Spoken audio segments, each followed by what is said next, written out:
O livro de Esdras é uma narrativa significativa na história do povo judeu e retrata o retorno dos israelitas após o exílio na Babilônia e a reconstrução do templo em Jerusalém.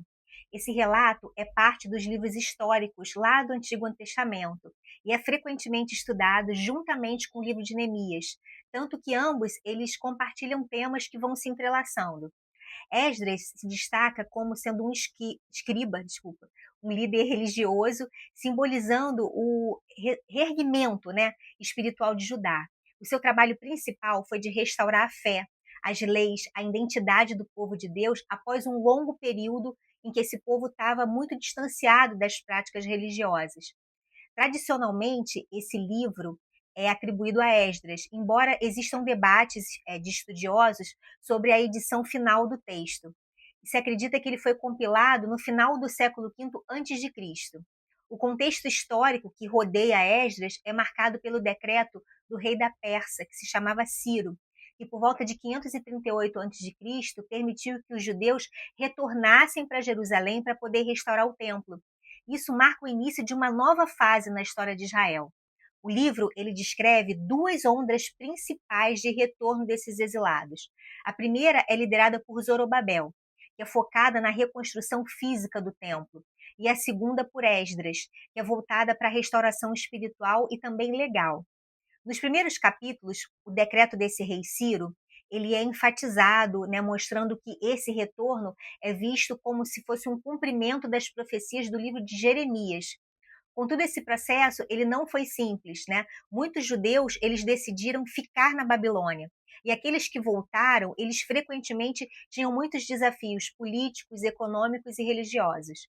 Zorobabel, que era da linhagem real, ele assim liderava a primeira leva dos exilados, junto com Josué, o sumo sacerdote e outros líderes.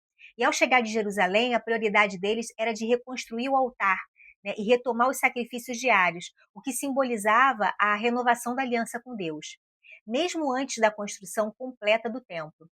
No entanto, os povos vizinhos eles se opuseram, temendo assim que tivesse um fortalecimento judaico, né, resultando numa paralisação temporária das obras. Mas, encorajados pelos profetas Ageu e Zacarias, os judeus eles retomaram essa reconstrução, né, do templo. E aí, finalmente, conseguiram reconstruir lá por volta do ano 516 a.C., né, aproximadamente 70 anos após a sua destruição. A segunda parte do livro vai destacar a figura de Esdras, um escriba que tinha um profundo conhecimento da lei de Moisés e ele estava comprometido em manter a aliança com Deus. Então ele recebe a autorização do rei para poder ensinar a lei, para poder organizar a vida religiosa dos judeus em Jerusalém. Porém, quando ele chega, Esdras ele encontra uma prática que deixa ele muito preocupado. Existiam casamentos mistos, né? Ou seja, entre judeus e estrangeiras. Isso comprometia a pureza da aliança. Em um momento de profunda tristeza, ele convoca o povo para poder se arrepender. Isso leva a uma dolorosa reorganização, tanto familiar quanto religiosa. E Esdras, ele se mostra não só assim um reformador, mas também um exemplo de devoção, de liderança espiritual.